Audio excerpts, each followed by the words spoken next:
How's it going, Eliminators? Today I'm going to be showing you how to properly service just about any snowblower. So let's get right into it.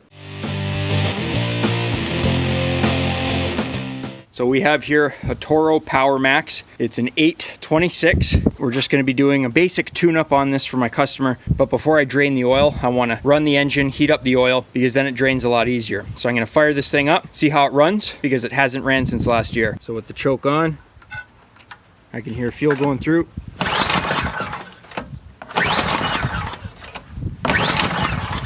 Now we can see here that my customer left the fuel valve on, which normally isn't a good sign, guys, if you're not using fuel stabilizer. It didn't start pull starting it, so we're gonna try and fire it up with the electric starter here. There we go.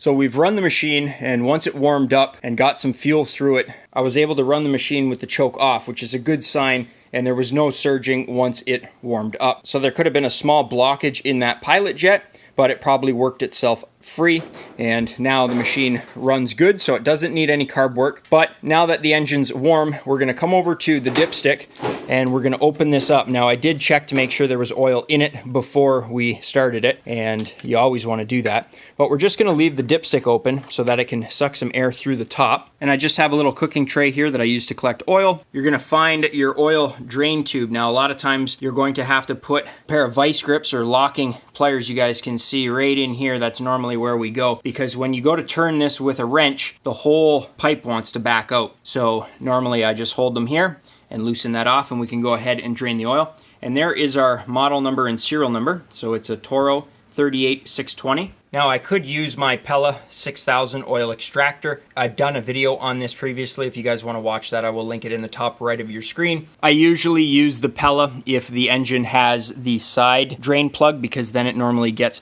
all over the axle and all over the side of the machine. At least when they run them off the back, they come past the frame, so it doesn't make that much of a mess. So I have a shop towel close by because this is gonna probably make a little bit of a mess, and just using an adjustable wrench with a set of needle nose locking pliers, I'm able to back this drain plug off here. We're just gonna let that drain out into our pan here. Because the oil's hot, it drains nice and easy, and we can tip it back to help it out a little bit. So now that the oil is drained, before I go ahead and thread on the oil drain cap, I'm just gonna be applying some pipe thread compound. This will lubricate as it seals, and it will help prevent corrosion. I used to use Teflon tape on these to prevent leaking, but I was told that Teflon tape isn't resistant to oil and gas, and that's actually true. So I'm starting to use a little bit of this pipe thread compound. You don't need a whole lot of it, just a little bit that I've put on the top there. So I'll go ahead and tighten that up.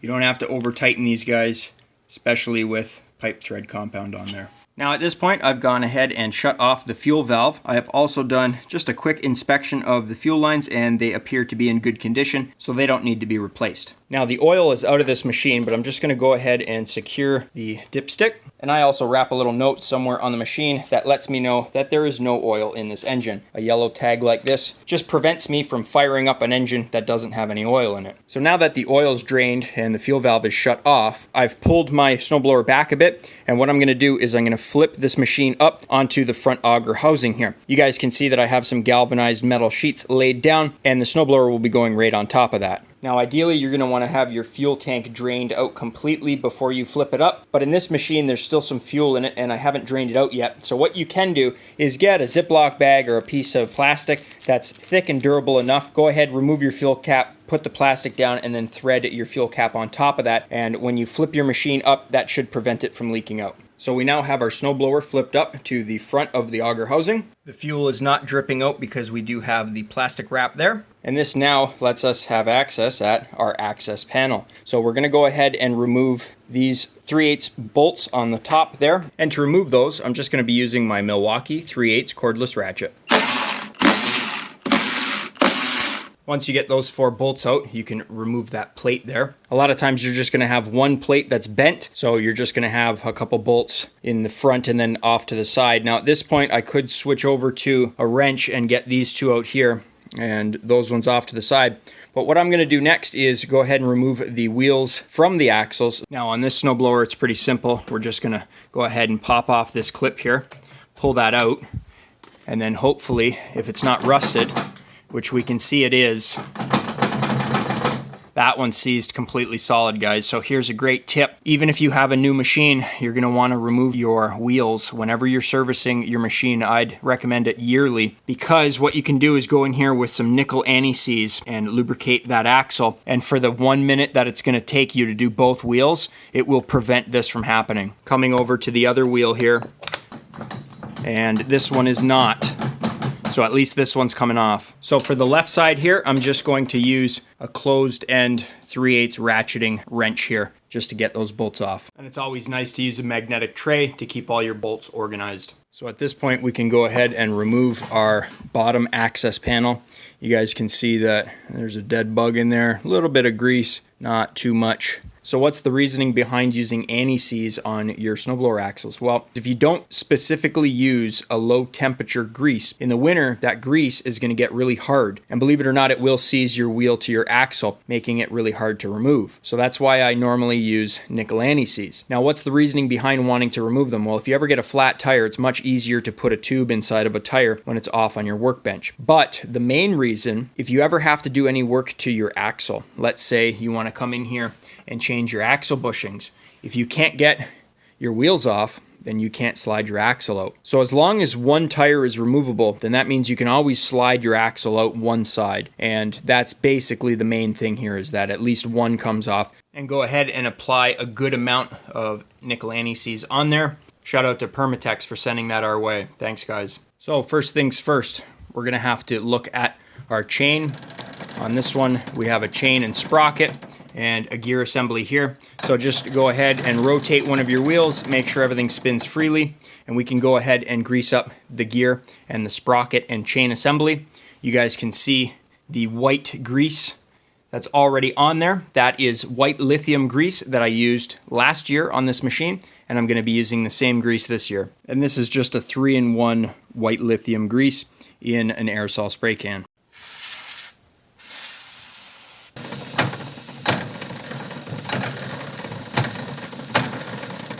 You don't need too much, but you want to make sure that you give it a good coating. Go ahead and roll that around and get it worked in there. Now that we have the sprockets and gear assembly lubricated, we're going to move on to our friction wheel here. Now your friction wheel is what transfers your engine's rotation to the axle. So we have a belt that turns this plate right here, and that belt is hooked up to the pulley on your engine. So this plate, known as your friction plate, is always spinning. When you engage your drive, which I'll do now, that plate lifts up. As you guys can see there, it lifts up at the back and it makes contact with your friction wheel. Now, as you can see, our pull start comes out from the top here, which means that our engine spins clockwise, which means that the friction plate here is also going to be spinning clockwise, which means that this plate is going to have a forward rotation on the left side. It's going to push this friction wheel in this direction, which you guys can see will spin the tires forward. You shift into reverse, and all it does is slide this friction wheel on your axle shaft over to this side. So I'll go ahead and shift into reverse, and now the friction wheel will be spinning this way, which you guys can see moves the tires the opposite way for reverse. So that's pretty much the basics of how a snowblower drive works. So the next part of the service that we're going to be doing is using a low temperature grease, and we're going to be greasing this axle. So what you want to do is shift it basically all the way to one side, and we're going to go ahead and lubricate the axle shaft. Don't worry about cleaning off your friction plate just yet. You guys can see we have some white lithium grease overspray. That's fine. We'll get to that at the end because we're going to want to make sure that's clean and free of any grease that may cause this friction wheel to slip. Now at this point, you can also go ahead and spin your axle, and you're looking for cracks in the rubber friction wheel. What'll happen is these will crack, and once they crack, they'll start to break off in chunks. Now these friction wheels are replaceable, and it's much easier to pull that axle out of there if you can go ahead and remove your wheels. So again, guys, going back to the wheels, you want to make sure everything's lubricated properly. Now the grease I'm going to be using for that axle is a number 2. It's called Mystic, and it's a low temp extreme grease. The grease code is a JT6. Basically, it's extremely soft grease, and it won't harden up in low temperatures. But all we're going to be doing is going ahead, lubricating that axle Make sure not to put too much on, so we're going to be wiping up as much excess as we can. And like I said, go ahead and give your axle a spin. Make sure there's no big globs of grease. We'll come up to the shifter and put it into drive. And now we'll have access at the rest of our axle shaft, and we can go ahead and grease that side as well. So I have the other side of the axle shaft greased up, but we can't put the access panel back on quite yet because we still have that overspray of lithium grease on the friction plate here. And that will cause slipping between the friction wheel and the friction plate when you go to engage your drive. So we're going to be cleaning this plate up with some oil and grease remover. Now I have here some Refinisher Select RSC 260-1, and it is a silicone wax and grease remover. Go ahead and get some of that on a rag. I'm just using a blue shop towel for now. And we're going to go ahead and wipe off the friction plate as best we can to remove all of the overspray that we had or any grease that may have dripped down. You guys can see we are getting rubber and a little bit of grease off of it. So go ahead and shift back into reverse, and then we can go ahead and wipe down the other side of the friction plate. So any overspray that might be there, we're just going to wipe completely off, get it nice and clean, and you guys can see there's nothing left on that plate. And if you want, go ahead and roll your friction wheel just to get any grease that may be on the friction wheel itself off. So at this point, you can just do a quick final inspection. Our friction wheel looks brand new still, so I can tell my customer that she doesn't need to worry about a friction wheel replacement for at least a few years. The axle doesn't have much side-to-side play, and it also doesn't have much up and down play either, which means that the bushings are good, and we don't have to worry about a chain coming off or anything like that. And we can come down here and have a little look at the belt. And the belt for the auger looks to be in excellent condition, as well as the belt for the drive system as well. You guys can see it's a cogged belt and it looks to be in good condition as well. Now the left wheel didn't come off, so I will be telling my customer that. I will make sure that I make a note that the right wheel did come off and that we properly lubricated it. So now we're ready to reinstall the access panels, so I'm going to put the bottom one on first and then finish it off with the top one. Now before I reinstall these bolts on the access panel, I am going to be using a very small amount of Permatex nickel anti-seize on these bolts.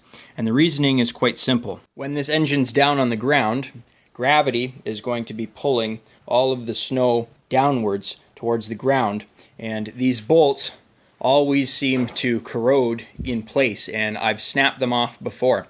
So to prevent that, I just use a little bit of nickel anti-seize because I service this piece of equipment annually for my customer, and it just makes working on this the following year much easier because every bolt comes out without stripping anything, without snapping a bolt off. It just makes my life easier. Go ahead and wipe up any extra oil that may be on the access panel here. And at this point, go ahead and record your model number and serial number. I recommend doing that because these stickers are prone to tearing off, and if you ever lose this number here, you may not be able to get parts for your machine because you won't have the model and serial number. So just go ahead and write that down on a notepad somewhere, keep it in your office, near your computer, somewhere safe, and you'll always be able to order the correct parts for your machine. And I've just gone ahead and lubricated any of the pivot points. So this plate here is what engages our drive. That's what's going to lift your friction plate up and down. So I just went ahead with some white lithium grease and sprayed it in there. The one for the shifter linkage as well, I lubricated that. I also lubricated up here on a couple spots. So now the shifter moves nice and freely. And also for the auger, I went ahead and lubricated that as well. So we're now ready to flip this machine back down onto the wheels. And you can go ahead and remove your plastic wrap here on your fuel cap. Now at this point you want to put fresh fuel into your machine, but I know that this machine ran on the fuel that it had in it. So what I'm going to go ahead and do is add a little bit of my K100S Plus fuel stabilizer. You guys can see here, make water burn. It says right on the bottle. It doesn't actually make water burn. What it does is it prevents what's known as ethanol phase separation. So when you get water mixed in with fuel, water will settle at the bottom of the tank and the fuel will settle on top. And because the fuel valves come from the bottom of these tanks, if you have water in your fuel tank, that's going to go into your carburetor first instead of the fuel. So what K100 is good for is it helps mix up the water into the fuel so that you get less water particles inside of your carburetor and inside of an engine. So if you had something like a V8 truck or a 6-cylinder car, a little bit of water in your fuel isn't going to hurt that much because that little bit of water is going to be spread over 6 or 8 cylinders. In the case of small engines like a snowblower or a lawnmower, you only have 1 cylinder, so a little bit of water can give you big problems. So we're going to go ahead and add just a small amount of my K100 S Plus fuel stabilizer, just a little bit, and this will also boost the octane rating by 2 points. And I do sell this for $10 a bottle, tax included. I am a Canadian distributor of it. I sell the product because I believe in it. It works great, and I use it in all of my own equipment as well. And it will help keep your fuel good for up to 2 years. So what a lot of people don't know is that their fuel can actually break down after approximately 6 months. It's going to start breaking down and gumming up. So by using a fuel stabilizer, it will prevent my customer from having to get the carb cleaned the following year. And I have never once had to clean the carburetor on her snowblower, and that's because she uses a fuel stabilizer and the fuel does not get gummed up inside of the carburetor. So the next thing you can do, if you would like to go ahead and inspect your belts, you're just going to come down to your belt cover, and depending on the model, there's going to be a few bolts, but generally you're going to see this plastic cover. You're just going to go ahead and remove that and inspect your belts. I know the belts are good on this. I looked at them from the bottom. So now that I know the belts are good on this machine, we're going to go ahead and put some oil into this engine. This is a Tecumseh HMSK 80, and these engines take 26 ounces of oil. Today we're going to be using a Castrol GTX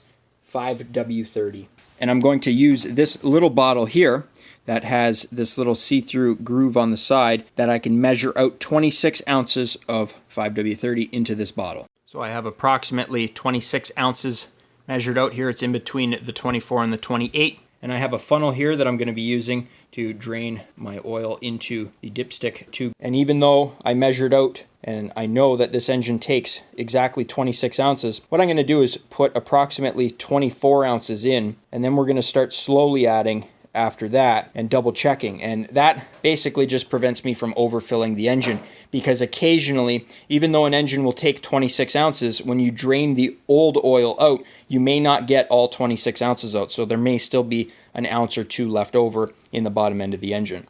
Now to check the oil, on some machines you're going to have to just dip the dipstick, and on other machines, such as this one, you're going to have to thread the dipstick cap in, unthread it, pull the dipstick out, and then check it. These dipsticks are known for getting darker on the bottom end there, so the oil can sometimes be hard to see. So what I like to do is simply dab it onto a little shop towel here, and then move it over to the side, and you guys can see that the oil is right up to the full line. So this is perfect. It took all 26 ounces. I'm just going to go ahead and wipe up any oil or gas that we may have got on the fuel tank here. Try to make it presentable for my customer. So the last thing I'm going to do is remove the spark plug so that I can clean and gap it.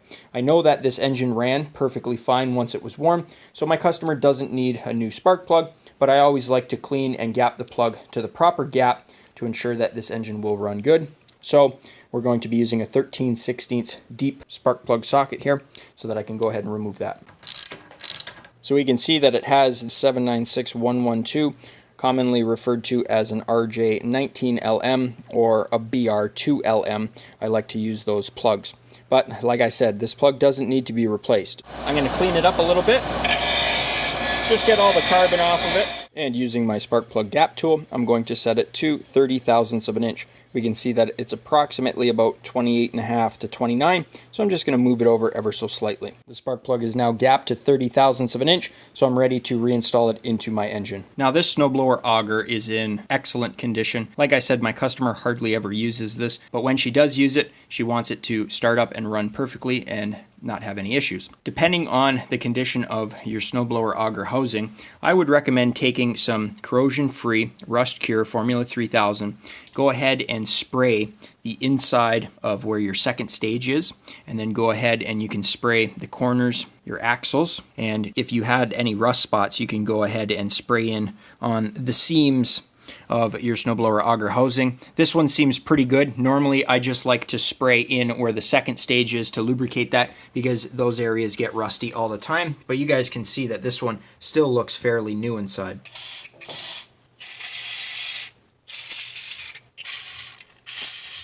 and then we'll go ahead and check the gearbox grease. So somewhere on your snowblower gearbox, you should see this grease access port. You're just going to go ahead and remove that with a wrench, and you're going to want to use what's known as 00 grease. So previously we used the Mystic number 2. This is a 00. This is extremely soft grease that is made for low temperature, and you guys can see that it's specifically made for transmissions and gearboxes. The Sten's part number is a 770-123. So I'm going to put the grease in here, give it a squeeze, fill up the gearbox, and then if I have to, I will rotate the auger assembly around to mix that grease in the gearbox. As you guys can see, it's not taking too much. It's already starting to come out a little bit. So what I'm going to do now is thread the cap in just a couple turns, and we want to work that grease around inside of the gearbox because there may be an air pocket in the back.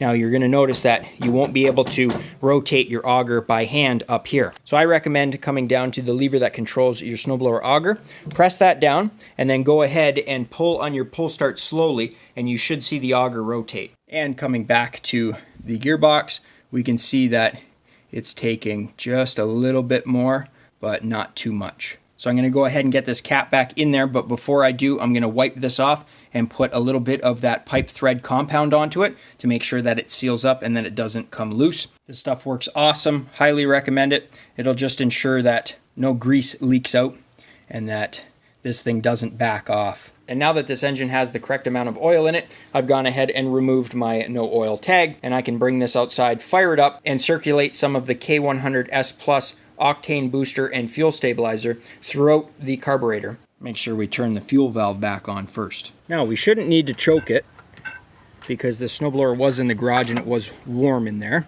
So I have the choke off and we're going to try and fire it up. There it is.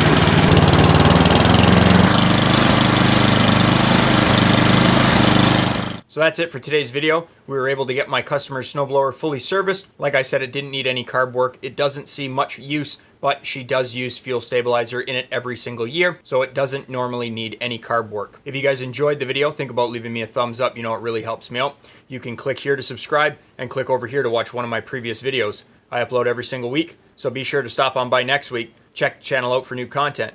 And as always, guys, thanks for watching.